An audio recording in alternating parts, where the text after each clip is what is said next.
Hello everyone, good morning. Welcome to my channel Core Mathematics.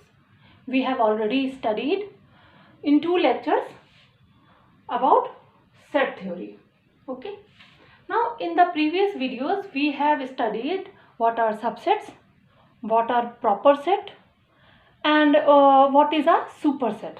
Okay. Now today we will discuss basic theorems of set theory. Two sets A and B are equal if A is the subset of B and B is the subset of A. Okay? तो इसको हम कैसे समझेंगे? हम एक example ले लेते हैं. Let A is a set 1, 2, 3, 4 and B is another set which is 1, 2 and 3. अब जो सबसेट होती है उसकी क्या क्वालिटी होती है, क्या प्रॉपर्टी होती है? उसकी प्रॉपर्टी ये होती है कि B के जो सारे एलिमेंट्स हैं वो A में हों पर A के सारे एलिमेंट्स B में ना हो. ये उसके सबसेट की प्रॉपर्टी होती है which is called proper subset also. ठीक है. तो यहाँ से अगर हम देखें तो B और C में B is the proper subset of A क्योंकि 1, 2, 3 तीनों A में है पर ये जो 4 है वो B में नहीं है. इस तरह से B के सारे एलिमेंट्स A में हैं पर A के सारे एलिमेंट्स B में नहीं हैं और इसलिए हम B को A का प्रॉपर सबसेट कहते हैं. ठीक है. अभी हम इसकी बात कर रहे हैं कि ये तब होगा जब ये इक्वल तब होंगे जब A B का सबसेट हो और B A का सबसेट हो. ठीक है. अब B में मैं क्या करूंगी? मैं B में एक ऐड कर दूंगी एलिमेंट. मैंने क्या किया? B में एक एलिमेंट 4 ऐड कर दिया. ठीक है. अब देखिए अब A is the subset of B. ठीक है ना. अब नया बना ओके तो उसके हिसाब से क्या हुआ? A is the subset of B. क्यों?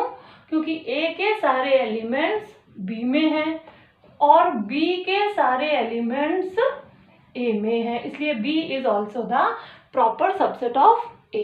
तो आपने देखा कि ये जब मैंने इनको इक्वल कर दिया, इक्वल मतलब क्या हुआ कि जब दोनों के एलिमेंट्स सेम हों तो वो इक्वल हो जाते हैं.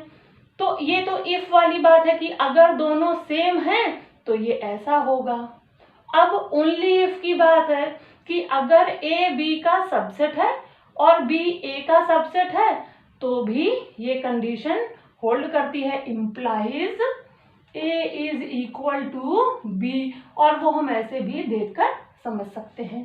ठीक है. अब आते हैं दूसरी प्रॉपर्टी पर that every set A is a subset of the universal set U. Okay. तो सबसे पहले हम फिर से एग्जांपल में ले लेते हैं कि let A is a subset. कौन सा? 1, 2, 3, 4. यही वाला जो सेट है मैंने फिर से ले लिया कि जो A है वो एक सेट है. ठीक है. अब U क्या होता है? Universal set. ये मैं आपको पहले बता चुकी हूँ. U क्या होता है? Set of all sets. Set of all sets. तो जो A है ये भी इसके अंदर होगा क्योंकि ये जितने भी दुनिया में सेट्स हैं जो एग्जिस्ट करते हैं वो सब के सब U में होंगे. अगर वो सब U में है तो ये A भी U में है. इसका मतलब क्या हुआ? A is the subset of U. Hence proved. Okay. आगे दूसरी बात देखते हैं. दूसरा क्या कह रहा है थ्योरम? वो कह रहा है कि every set is a subset of itself. जी हाँ बिल्कुल होता है. देखिए कैसे. एग्जाम्पल कैसे हुआ? A एक सेट है जिसके एलिमेंट्स हैं 1, 2, 3 एंड 4. ठीक है. अब एक दूसरा सेट हम और A देख लें. ठीक है. वो उसके भी एलिमेंट्स 1, 2, 3, 4 हैं. सेम ही सेट है दोनों. मैंने दोनों को 2 बार लिखा. अब देखिए A के सारे एलिमेंट्स A में हैं और A के सारे एलिमेंट्स A में हैं. इसका मतलब क्या हुआ? A is the subset of A. Correct. ठीक है. अब फोर्थ क्या है? फोर्थ बेसिक थ्योरम है. इसे क्या कहते हैं? ये होता है नल सेट और एम्प्टी सेट और वॉइड सेट। ठीक है, ये मैंने लास्ट वीडियो में आपको बताया हुआ है। So phi is a subset of every set. Phi जो है हर सेट का सबसेट है। देखते हैं कैसे होता है। एग्जाम्पल, अगर मेरे पास एक सेट ए है 1 2 3 4, ठीक है। अब मैंने इसको ऐसे लिखा है, मैं इसको थोड़ा चेंज करके लिखती हूँ, मैं इसमें थोड़ी जगह छोड़ देती हूँ। ऐसा तो हम कर सकते हैं, जगह तो हम सेट में छोड़ सकते हैं। तो ये जो खाली जगह छूटी, इसको हम क्या कह सकते हैं, इसकी जगह पे हम लिख सकते हैं 1 2 3 4 एंड दिस नल सेट 5, क्योंकि खाली कोई एलिमेंट नहीं इस सेट में, मतलब वो नल सेट। और ये जगह खाली है, अगर मैं इसको ऐसे कर दूं, इसका मतलब एक सेट है जिसमें कोई एलिमेंट नहीं है, तो ये हो सकता है। इसका मतलब क्या हुआ, इसका क्या मतलब हुआ, दैट फाई, जो ये एक सेट फाई है जिसमें कोई एलिमेंट नहीं है, वो ए का सबसेट है। देखिए ये जो ब्लैंक ब्रैकेट है वो यहाँ एग्जिस्ट करता है, इसी तरह वो यहाँ पे भी एग्जिस्ट करता है। तो क्या हो गया, implies phi is the subset of set A. तो ये 4 बेसिक थ्योरम्स थी जो हमारा ये प्रॉपर सबसेट और सबसेट को लेकर, ठीक है। अब देखिए, अब इसमें 5th थ्योरम कहती है कि अगर A is the subset of B and B is the subset of C, तो A भी C का सबसेट होगा। देखते हैं कैसे। For example, let us suppose I have a set A which contains 4 elements 1 2 3 4, and I have a set B which contains once again 1 2 3 4 5 elements, and I have another set C which contains 1 2 3 4 5 and 6 elements. ठीक है, अब चलिए देखते हैं ध्यान से। देखिए ए में जो 1 2 3 4 है, 4 एलिमेंट्स, क्या वो बी में है? जी हाँ, वो बी में है, इसलिए A is the subset of B. ठीक है, अब जो बी में एलिमेंट्स हैं 1 2 3 4 5, वो एलिमेंट्स क्या सी में है? जी हाँ, बिल्कुल वो सी में है, hence B is the subset of C.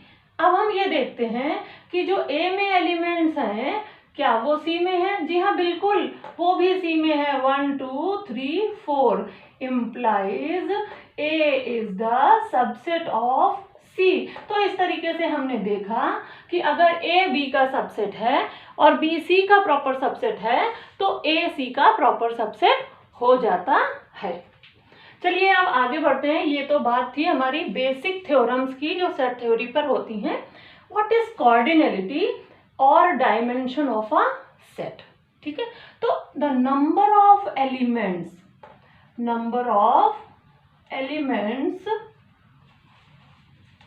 present in a set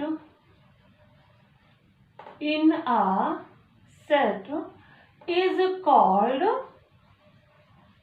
dimension or cardinality, and it is denoted by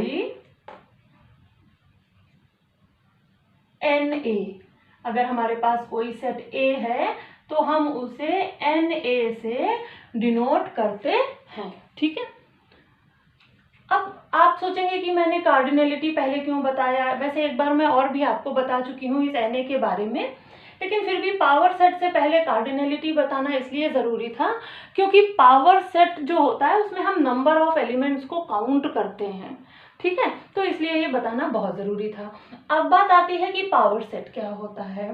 the set of all subsets of a set is called the power set of that set. Okay, the set of all subsets of a set is called the power set. ठीक है, जितने भी इसके subsets होंगे किसी set के वो power set कहलाते हैं। If A is a set, then its power set is denoted by P for power PA। तो इसके पावर सेट को हम PA कहते हैं। ठीक है, if A has n elements, then its power set will have कितने हो जाएंगे इसके पास elements? 2 to the power n elements. ठीक है, and 2 to the power n elements. अगर A के पास n एलिमेंट्स हैं तो PA के पास 2 to the power n elements होंगे। ठीक है, तो अभी मैंने आपको कार्डिनलिटी समझाई और पावर सेट समझाया। Now let us take a question on power set. Now let us see these questions based on power set. They are asking कि अगर A एक सेट 1 2 3 है तो उसका पावर सेट PA क्या हो जाएगा। ठीक है, तो चलिए अब हम पावर सेट लिखते हैं। तो पावर सेट क्या होता है? इसके सबसेट्स। तो जो 1 एलिमेंट का सेट है वो इसका सबसेट होगा। जी हाँ, 1 is the subset of A। इसी तरीके से 2 भी इसका सब ये देखो ये एक सेट है, इस सेट में कितने एलिमेंट हैं?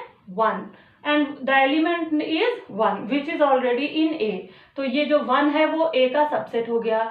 इसी तरह जो 2 है वो भी A का सबसेट हो गया, 3 भी A का सबसेट हो गया। अगर मैं एक सेट लेती हूँ 1 और 2, वो भी A का सबसेट हो गया क्योंकि 1 और 2 दोनों ही A में हैं। इसी तरह अगर मैं एक सेट लेती हूँ 1 3, तो ये भी A का सबसेट हो गया क्योंकि 1 और 3 दोनों A में हैं। इसी तरह अगर मैं एक सेट लेती हूँ 2 3, तो ये भी A का सबसेट हो गया क्योंकि 2 3 भी A में है। And we know that every set is a subset of itself. ये भी मैंने आपको अभी अभी सिखाया है। तो कितने बन गए? 1 2 3 4 5 6 7 और एक आपको अभी थ्योरम बताइए, बेसिक थ्योरम, कि नल सेट जो होता है वो हर सेट का सबसेट होता है। तो 5। ओके, अब देखो कितने एलिमेंट्स आ गए। NPA में कितने एलिमेंट्स आए? देखिए हमारे पास 8 आए। अगर हम इससे निकालें 2 to the power n से तो कितने आएंगे? 2 to the power 3, वो भी हमारे 8 आएंगे। Hence verified. तो अब हमारा PA क्या हो गया, यानी पावर सेट क्या हो गया? ये वाला सेट हो गया जो हमारा सबसेट है, set of all subsets of set A। ठीक, अब आते हैं नेक्स्ट क्वेश्चन पे। ये क्वेश्चन क्या कहता है? ये क्वेश्चन कहता है कि 2 फाइनाइट सेट्स हैं जिनमें एक में एलिमेंट m है और दूसरे में एलिमेंट n है। So let the 2 finite sets are A and B। मैंने 2 फाइनाइट सेट्स ले लिए, एक लिया A और दूसरा लिया B। A में कितने एलिमेंट्स हैं? A में एलिमेंट्स हैं m और B में कितने एलिमेंट्स हैं? B में एलिमेंट्स हैं n। अब कंडीशन कहा गई है, क्या है कंडीशन? जो कंडीशन हमें दी गई है वो कहते हैं the total number of subsets of the first set. First set के जो टोटल नंबर ऑफ सबसेट्स हैं, तो इसके टोटल नंबर ऑफ सबसेट्स कितने होंगे? टोटल नंबर ऑफ सबसेट्स यानी पावर सेट की बात कर रहे हैं, ऑफ A कितने हो जाएंगे? 2 to the power m। और इसी तरह ऑफ B के कितने हो जाएंगे? 2 to the power n। और कंडीशन क्या है? कंडीशन कह रही है कि जो सेट A में टोटल पावर सेट सबसेट्स हैं, टोटल नंबर ऑफ सबसेट्स हैं, वो B के टोटल नंबर ऑफ सबसेट से 56 ज़्यादा हैं। तो हम क्या लिख सकते हैं, हम लिख सकते हैं 2 to the power m is equal to 56 plus 2 to the power n। देखो यही तो कहा गया है ना, सेट ए के जो टोटल नंबर ऑफ सबसेट्स हैं वो सेट बी के टोटल नंबर ऑफ सबसेट से 56 मोर हैं। मोर के लिए क्या करते हैं, ऐड कर देते हैं, तो हमें ये मिल गया। ठीक है, अब मैं इसे कैसे कर सकती हूँ, मैंने ये लिया 2 to the power m minus 2 to the power n is equal to 56। मैं 2 to the power n को कॉमन कर लूँगी, मुझे मिलेगा 2 to the power m minus n minus 1 is equal to 56। देखिए यहाँ से मैं क्या लिख सकती हूँ, 2 to the power n is equal to 2 to the power m minus 1 is equal to this is how much, 56 कैसे आता है, प्लीज टेल मी। 7 8 जा 56, दैट इज 7 इंटू 8। तो मैं क्या लिख सकती हूँ, 7 इंटू 2 to the power 3। ठीक है, अब देखिए 7 इंटू 2 to the power 3 मिला, ये हमारे पास क्या हो जाएगा, 2 to the power n is equal to 2 to the power 3। अगर मैं इम्प्लाई करूं and 2 to the power m minus n minus 1 is equal to 7, तो हमें यहाँ से क्या मिला, n इज इक्वल टू 3, और इसको सॉल्व करने पर I will get m2 to the power m minus n is equal to 8, and again I get 2 to the power 3 implies m minus n is equal to 3, and hence m is equal to 6. So these are the answers. Please have a look. Okay, bye.